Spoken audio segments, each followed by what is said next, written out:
show me the real thing. There's a bit of terminology we'd better get straight first.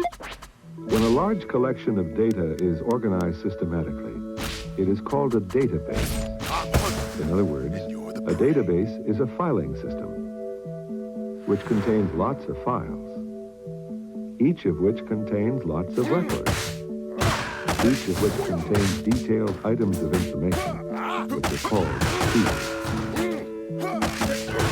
For example, if you had information about all the students in a school, and all the books, and all the pencils, and if all this information were interrelated in a systematic way, then you could call this a database.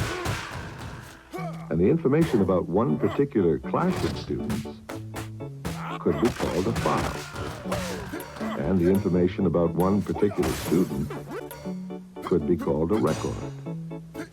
And each individual item of information about that student could be called a field. It's like Chinese boxes. A field is contained in a record is contained in a file, and a file is contained in a database. So this whole thing is a database. A file is the set of cards, a record is the contents of one card, and a field is each item on the card, name, address, phone, etc. Victoria, you're right. This card file seems to be organized pretty well. What will a database program do for me that this won't? Well, suppose you wanted to get a list, not of all your sales reps, but just those who are female and who live in Canada. I guess no Rolodex would do that. Well, actually, before the personal computer came along, there were some mechanical card file devices that took a stab at it. Somewhere in between the Rolodex and the computer database comes the key sort, which is punch cards with holes and notches in them. And they were used to analyze the information in a company. We're going to take the finance people out of this, and then from the finance people, we're going to select the emails. And you do not select them, you don't pull them up. What happens is the ones that you select drop out. So we will first of all select the finance department, and the finance department is purple. So we will go through on the purple slot.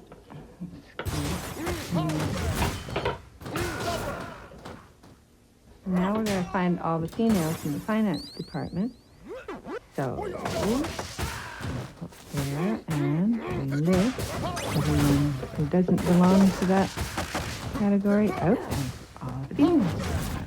And there we have all of the females who work in finance department. Any DBMS would do that, and more. DB who? DBMS, Database Management System. A database program that could tell you that... Not only how many sales reps I have who are female Canadians, but how many of them are over 35 and have sold more than $20,000 worth of hot air balloons. And have grandmothers with blue eyes who live in Missouri, for that matter. But these big database programs can get really complicated, can't they? Some are pretty sophisticated, but others are fairly simple. Show me, as Grandma would say. Look at Works for Windows. Okay, close card file. And click on the Microsoft Works icon.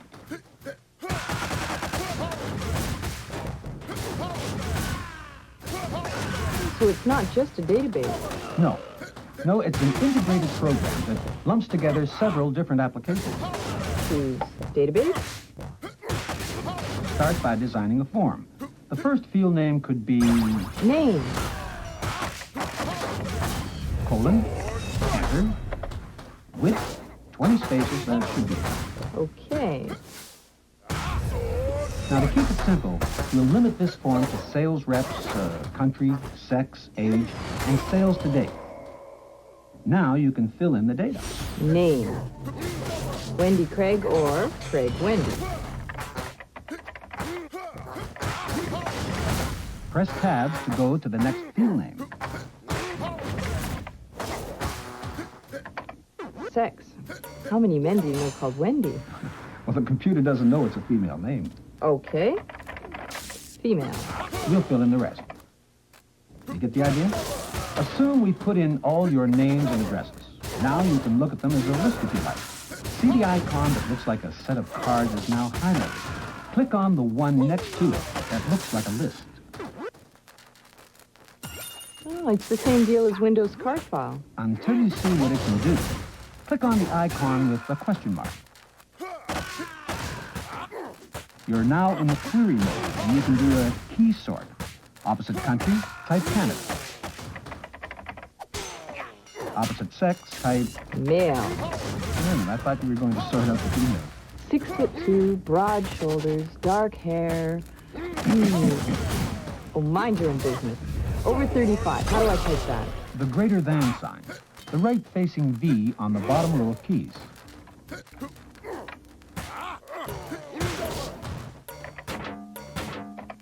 Same deal for more than $20,000, I guess. Now, click on the list icon to go back to the list. And there are all the Canadian males who are over 35 and have sold more than $20,000 worth of balloons. And you could get a printout of that, of course, or customize it, however you want. I see what you mean. You couldn't do any of this with card file. No. Now, an electronic Rolodex like CardFile is what's often called a free-form database. It'll only store data for you alphabetically and into categories, plus do simple retrieval. But the kind of database management system we just looked at, called a flat file database, because it only looks for one file at a time, is different. This type of database can also search for specific data fields. Selecting what you want and excluding what you don't want. That's right. Having done that, it'll generate any sort of report that you like. So if I created a database of my inventory of balloons, for instance, I could use it to print out packing lists or bills of lading? Or you could use mailing lists of your customers to generate personalized letters. Mail merge? At last. What I do here in the membership department is coordinate the on-air membership campaign, and I have to generate letters to volunteers all the time. So what I do is download lists of names and addresses of volunteers from our main computer onto Word, onto my Mac, in a proper list format, so that I can merge the names and addresses with letters to send out to volunteers to confirm their attendance during our on-air membership campaigns, as well as to thank them for coming and helping out, and to thank sponsors, all sorts of things. Here we have the letter that's written in Word with all of the data fields defined. The data fields are the first name, last name, street, city, and the first name. And the fields in the letter correspond to the data fields in the list file. When the letter is merged with the data list file, the letter will pick up each volunteer's first name, last name, street, and city, and then the first name again, and insert it in the proper spot in the letter so that everyone gets their own personalized letter. We will merge the letter with the list, and we'll save the results in a new file. It's asking for what list we want to use, so we'll tell it. And we can just go through and look to make sure everyone's there. And it worked. Okay, so that's combining letters with names and addresses. What if I wanted to combine my sales reps and customers with my orders and my inventory? Could I do that with a database program? It'd be tough with the simplest type of flat file database because they can only deal with information from one file at a time. If you want to deal with several different files simultaneously, you need a relational database. A relational database is like a very clever clerk who can juggle a number of different files at the same time, keeping them all in sync and constantly updated. It looks like magic, but it isn't. It's a trick. It works like this. James Bond puts in an order for a skeleton key. The database program updates the orders file with Bond's ID number and the item name and the quantity ordered. And now the trick. The files may look different, and most of their content does indeed differ, but there's just enough of a common thread or relation running through them to link them all together. The relation that the orders file shares with the customer file is the customer ID number. So the orders file can automatically share the contents of the customer file. It also has a relationship going with the inventory file, since they share the items. So as soon as the order comes in from Bond, the orders file can automatically update the quantity of skeleton keys in stock, reducing it from 70 to 69.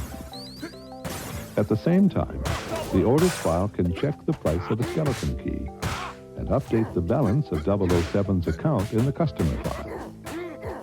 Finally, the orders file can pull all its own information plus the information in the customer and inventory files to generate an invoice.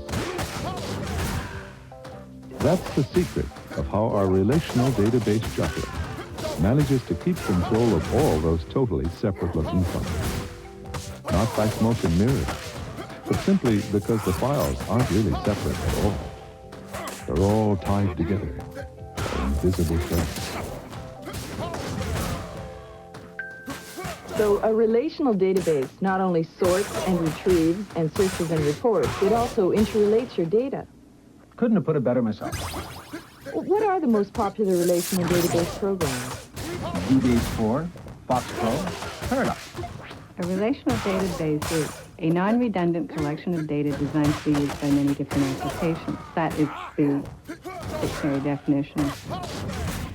Simply, it is a group of files that are or can be related, like in a video store. Once you change the information, then it's available to all of the different applications that use it. If we were going to add a customer here, we would go into maintenance of the database, and we will start keying in a name. And then we say do it. And we can go into the orders and say we want rentals. Now that we've entered John Young, we will go and find him. He's renting Indiana Jones Temple of Doom, $2, and it will be due back tomorrow. And then we say, do it. John Young came in and rented Temple of Doom. We had 11 copies, and now it shows that we only have 10. We have the customer's membership, what films are available, what the ordered films to come in, what the status of those are, plus the status of the database itself, including the customers, the films, and the orders. Now we can't live without relational databases. It's part of every computerized system now. 20 years ago, it would have been impossible to even consider the type of applications that we have now because we have database technology. That's pretty powerful stuff. It looks as if it could get really complicated. And yet we make use of relational databases all the time, Victoria, whenever you reserve a flight. The system that we use is actually twofold. There's a PC that we use here, which contains just general information locally. Our main database is in Winnipeg, and our computer system in Toronto, actually worldwide, always accesses Winnipeg to get all the information, and within a split second, we will have the answer back in Toronto. If someone calls up and is interested in flying to Los Angeles, all I have to do is put in a couple of transactions. I'll put in the outbound date, which will be the 15th of February. Then I will put in the return date, which we'll say is the 27th of February. And I will put in the city code for that airport, which is Los Angeles. The computer automatically knows that I am in Toronto, and all I do is hit my shopping basket. It automatically requests the fare, and then from there it requests the availability Toronto to Los Angeles on the 15th, and then it requests the availability from Los Angeles to Toronto on the 27th. I can then advise a passenger that there is a fare available of $368 plus tax, and then I can offer them the choice of flights. And then I hit my passenger in the seat button. That will automatically book one seat from Toronto to Los Angeles, and that will automatically go to our database in Winnipeg and remove one seat from the inventory. I'll take a moment. Prior to the computers, they used to have a manual system where they had a blackboard, and the flights were written down on the blackboard, and an agent would take a card, put it along a little conveyor belt, and it would go to someone on the blackboard who would then erase the number of seats that were available. As well, at that time, there were only 3 fares available. There was a first class, there was an economy fare, and then there was a long stay fare, or a minimum stay of 21 days. So sometimes we have displays of as much as 30 or 40 fares that we have to deal with. Really, so far all the database programs we've seen have been on PCs. Well, there's also a lot of database software for the Mac, of course. One program that's really interesting is called HyperCard. Click on Hard Disk. Click on HyperCard Ideas. Idea stacks. Now click on Stack Ideas. These are some ready-made index card formats.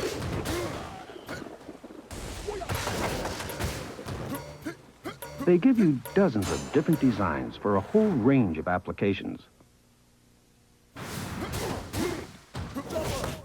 I'll have a look at a wine inventory.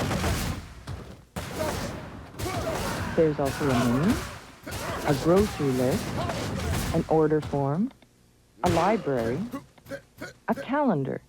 Very impressive. But apart from the fancy graphics, what does this do for me that any other electronic card file can't do? Well, go to the HyperCard home screen. The quickest way is to hold down the Command key. It looks like a square with ears, and hit H. Press the left arrow key. Ah, there's more to this than meets the eye. Choose Authoring. I'm going to become a computer programmer? Hey, this is your big moment, kids. Get the File menu and choose Open Stack.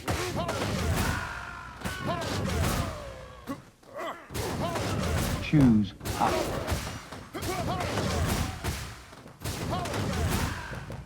This is an index we've started to prepare for you. We've also put in a few simple index cards. Use the right and left arrow keys to see them. HyperCard is a sort of do-it-yourself Windows kit. You can create your own little windows and program them to do different things when you click on them. So, what am I going to program? You're going to program the boxes themselves, or at least one of them, so that when you click on it, it will take you to the corresponding set of index cards. I'll show you. Click on Tools, drag the Tools menu down so it breaks off from the menu at the top. This is like a paint program. Well, that's how we did the boxes on your screen. We've also already programmed most of them for you. Click on Prospects and you'll see. Now, to get back to the table of contents, just click on it. So these aren't just plain old boxes, they've come alive. That's right. They're what HyperCard calls buttons. Now, you're going to make a Sales Reps button. Click on the Button tool, the middle of the top row in the Tools menu. Click on Objects and New Button. It really does look alive. Well, move it in place and click on the white space to stop it shimmering. Now click on the New Button twice. Button name, Sales Reps. Click on Link to. Which card? Use the arrow key to get the Sales Reps index card. Now click on this card, and on the pointing finger in the tools box. And now I just click on Sales Reps, and to get back to the table of contents, click on that. I get it. With this live button business, I can make a sort of multi-choice interactive database. Which is how all kinds of data is being organized nowadays. From dictionaries to encyclopedias, there's one on your PC. The Concise Columbia Encyclopedia. Now this comes on a version of Microsoft Word for Windows that integrates the program with a